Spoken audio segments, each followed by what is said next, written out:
Why is the 9th of May Europe's Day? Let's head a few kilometers southwest of Paris to the Upper Moldre Valley, a place that's been conducive to human settlement since the dawn of time. During the Roman era, Diodurum, a city built around a major crossroad, is believed to have been larger than Lutetia, present-day Paris.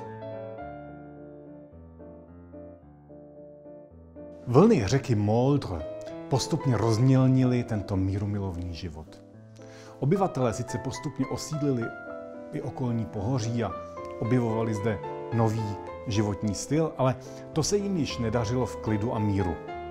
Řeka, po které se tehdy dalo jednoduše plout, umožnila vikingům přístup ze Severního moře přes Sénu a tak brzy začali pustošit okolí. Considerado como uma terra de ninguém durante séculos, a região é palco de golpes e contragolpes. Da oposição entre o Ducado da Normandia, que é pegada à Inglaterra, e o domínio dos reis da França, concentrados em torno de Paris, e é assim durante a Guerra dos 100 anos. В края на средновековието една жена на име Ана Бретанска се опитва да осигури независимостта на своето херцогство, което се простирало чак до тук, като се омъжва чрез пълномощник за римо-германския император. Тъй като чрез този брак владенията на Хабсбургите щели да обградят цяла Франция, той бил избегнат чрез въоръжената намеса на френската армия и херцогинята била принудена да се омъжи не за един, а за двама крале на Франция.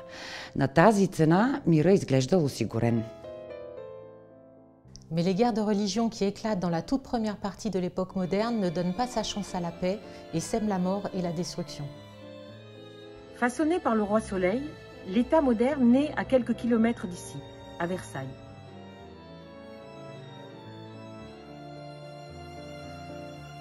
V okolním zázemí zámku Versailles se začíná měnit krajina. Pod vlivem absolutních mocnářů jí protínají rovnoběžné aleje, vytvořené s geometrickou přesností. Vznikají loviště, kde šlechta pořádá hony na divokou zvěř. A celý kraj je přímo osazen přepichovými zámeckými sídly.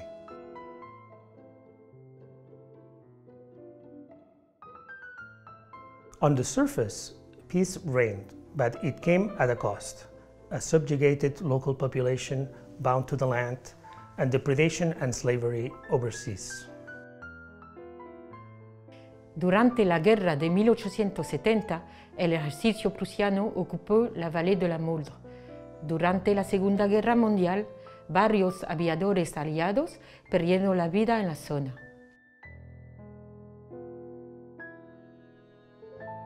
In 1945, a man on the cusp of 60 landed back in France after being in the US, accompanied by his wife and 2 daughters. His name was Jean Monnet, and he was difficult to compartmentalize as he alternated for decades between business pursuits and international cooperation, always with the aim of getting people to work together towards a common goal. Monnet, who came from a family of cognac producers, was presented by his father with a book on the Franco-Prussian War, which undoubtedly left an impression on him. At a very young age, he headed to the vast territories of North America in search of clients. During the First World War, he established organizations that merged the interests of French and British governments in areas that were key to the war effort. His success secured his appointment as Secretary General of the League of Nations at the end of the war. During the interwar period, he made a major contribution to the recovery of many countries: Austria, Poland, Romania, and even China. In the Second World War, he acted as a bridge, first between the French and British governments, then between the British and American governments, and then between the American government and the French Committee of National Liberation. Liberata Parigi, Jean Monnet acquista una casa nella campagna parigina, per esattezza nella località di Augeret, nel comune di Bazoches-sur-Guyonne. Per il resto della sua vita si muoverà quasi quotidianamente fra l'attività frenetica della capitale e la sua oasi di pace.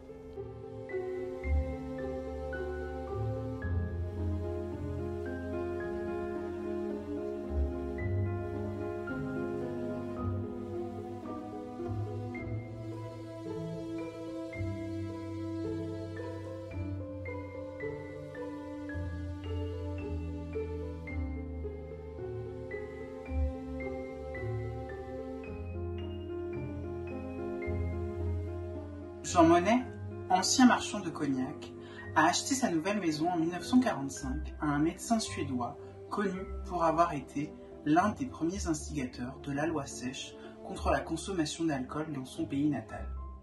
À l'instar de Jean Monnet, de nombreuses personnes illustres se sont installées dans cette région qui jouxte Paris, tout en restant une zone d'habitation rurale. Le compositeur Maurice Ravel a notamment passé la fin de sa vie à Montfort-l'Amaury. Le galeriste parisien Louis Carré acquiert un terrain en 1957 en face de la maison de Jean Monnet et fait construire sa villa par l'architecte finlandais Alvar Aalto.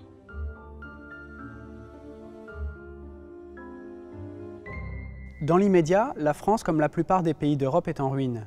Monnet se met en quête de reconstruire son pays, tâche qui lui est confiée en tant que commissaire au plan, siégeant dans ce palais de la rue de Martignac.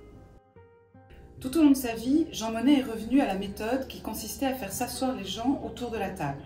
Voici la table autour de laquelle les réunions du plan se déroulaient. In the winter of 1950, although progress was being made with the rebuilding of France, Monnet was alarmed by the international situation. Growing misunderstandings between the French and German governments were giving rise to fears of a new war. While he was not the only person to notice this problem, he was the one who decided to take action. Mais comment peut-on expliquer qu'on ait confié la tâche de reconstruire la France, puis de garantir la paix sur tout un continent à un tel personnage qui ne détient aucune fonction politique? Monnet fait appel à deux ressources fondamentales. D'une part, ses collaborateurs ainsi que d'autres personnes qu'il a choisies. Non pas parce qu'elles lui sont proches, mais parce qu'il lui reconnaît une intelligence et une expérience à la hauteur de ce défi colossal. D'autre part, sa proximité avec les cercles de pouvoir. En effet, le ministre des Affaires étrangères, Robert Schuman, est pressé de présenter à ses homologues américains et britanniques un projet pour garantir la paix avec l'Allemagne. Rendez-vous à Londres le 10 mai. Quand le proche conseiller de Schuman, Bernard Clapier, mentionne cela à Monnet, celui-ci se décide à lui faire parvenir sa proposition. Maintenant, il faut se mettre au travail. Именно в Монфор-Ламори, на 4 км от Ожаре, Моне започва да изготвя предложението за проект заедно с Пол Рютер, професор по международно право в Ския университет. Въпреки очакванията на Моне обаче, Рютер се отказва от по-нататъчната работа по проекта и с него остава да работи верният му сътрудник Етиен Хирш, който по-късно става председател на Комисията на общността за атомна енергия Евратом. Monnet quite rightly thought he had hit on a great idea. The coal and steel industries had played a key role in the war. If the opposing sides' coal and steel industries were merged, war would become not just more unlikely, but materially impossible. Entre la mi-avril et début mai, jusqu'à 9 brouillons de textes se succéderont. Mais l'histoire ici est loin d'être toute tracée. Sans retour de la part de Clapier, Monnet finit par supposer que Schuman n'est pas intéressé par son initiative. Il l'envoie donc au président du Conseil des ministres, mais pas de réponse. À la toute fin d'avril, Monnet et Clapier discutent à nouveau et il apparaît qu'il y a eu un malentendu. Clapier s'apprête à transmettre les brouillons à Schuman. Juste quand celui-ci est en train de partir, le 1er mai, vers sa maison en Moselle.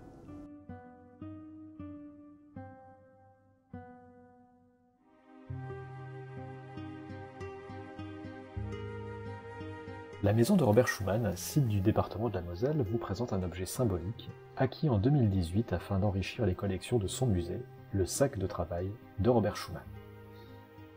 Acheté vers 1948 auprès de la maison Hermès, lorsque Robert Schuman devient président du Conseil des ministres de la République française, ce sac de travail va le suivre jusqu'à la fin de sa carrière. C'est notamment lui qui, à la fin du mois d'avril 1950, permet de transporter de Paris à Sichazel l'ébauche de ce qui deviendra le discours du 9 mai 1950 que Jean Monnet confie à Robert Schuman alors que ce dernier est en partance pour la guerre de l'Est. Ce cartable suit Robert Schuman jusqu'à la fin de sa carrière politique en 1961 et permet de transporter discours, projets de loi et lettres, autant de trésors politiques que diplomatiques qui ont servi à construire l'Europe d'aujourd'hui. Avec l'accord de Schuman, il n'y a plus de temps à perdre et il faut continuer à agir dans le plus grand secret. Mais rien ne peut se faire sans l'aval de l'Allemagne. Robert Michlich, proche collaborateur de Schuman, part à la rencontre du chancelier Konrad Adenauer. Der Rheinländer Konrad Adenauer hat sich schon in den 20er Jahren als Oberbürgermeister von Köln für deutsch-französische Verständigung und für Völkerverständigung eingesetzt. Schon 1923 plädierte er dafür, die westeuropäische Stahlindustrie zu verflechten, um den fragilen Frieden nach dem Ersten Weltkrieg zu sichern. Die letzten 30 Jahre seines Lebens lebte Konrad Adenauer in diesem Haus, in dem idyllischen Weinort Röndorf am Rhein. Hier entstanden seine politischen Gedanken. Von hier aus forderte er nach Kriegsende 1945 ein vereintes Europa und eine enge Anbindung des neu gegründeten westdeutschen Teilstaats an die westeuropäischen Nachbarn. Er war überzeugt, nur so konnte der Frieden in Europa gesichert werden und nur so konnte die Bundesrepublik wieder als ein souveräner Staat international akzeptiert werden. Das erste persönliche Treffen zwischen Konrad Adenauer und Robert Schuman fand 1948 statt.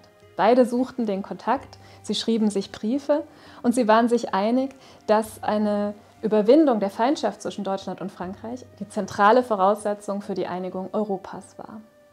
Angesichts der internationalen Spannungen plädierten sie dafür, dass gegenseitiges Misstrauen abgebaut werden musste. Ein geheimer Briefwechsel vom 7. und 8. Mai 1950 zeigt, dass sich Schuman der Zustimmung Adenauers zu seinem Plan gewiss sein konnte.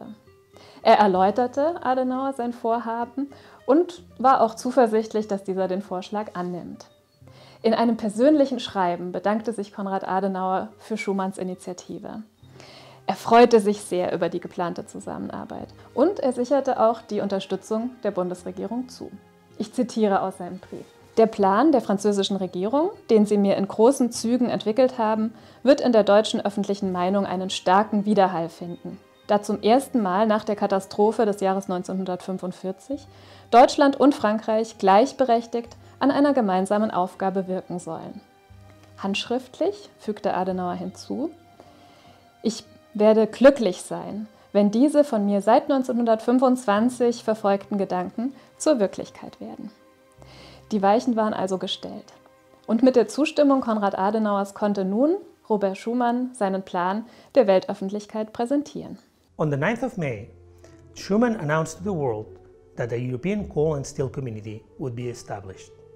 Its members would take small steps towards building a close union.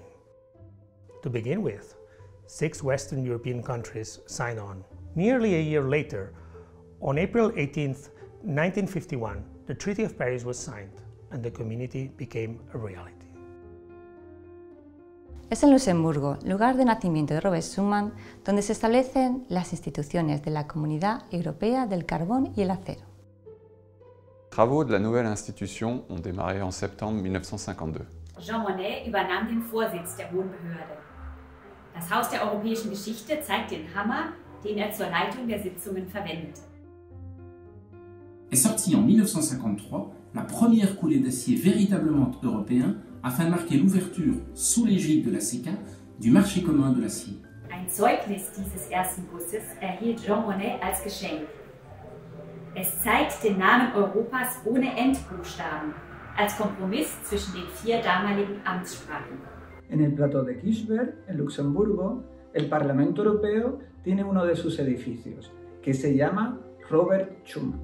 No muy lejos de este sitio, la Comisión Europea tenía un edificio con el nombre de Jean Monnet. En la actualidad, en ese mismo lugar, la Comisión está construyendo un nuevo edificio Jean Monnet que verá la luz muy pronto. Die Geschichte der europäischen Integration begann gemeinsam mit anderen Gründervätern, wie etwa Alcide de Gasperi, Joseph Bech, Jan Willem Weyen oder Paul-Henri Spaak. Nicht zu vergessen die Gründermütter wie Louise Weiss oder die erste Präsidentin des Europäischen Parlaments, Simone Veil.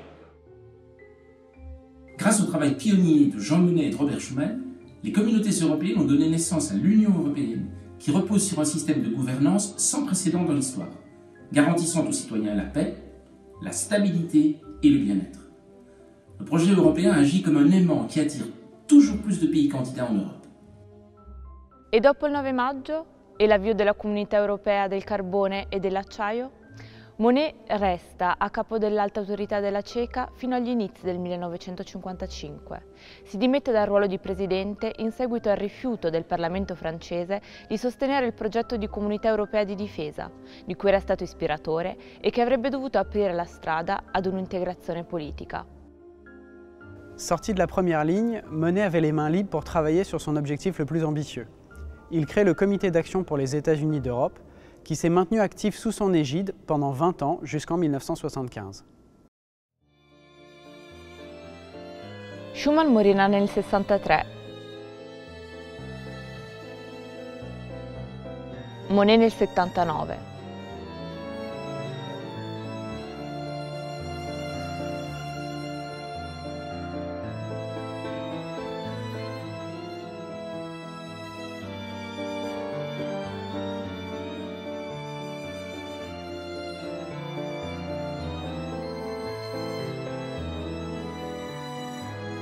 Per il centenario della sua nascita, le ceneri di colui che fu definito l'ispiratore del piano Schuman furono traslate al Panthéon di Parigi, dove si trovano ancora oggi.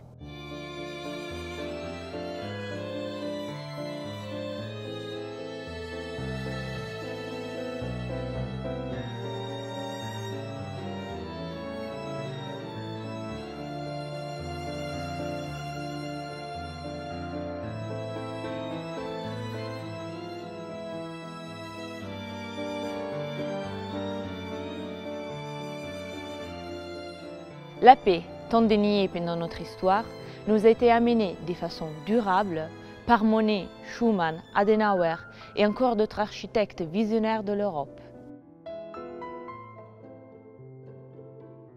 À nous de préserver cette paix en poursuivant sans cesse le rêve d'unité.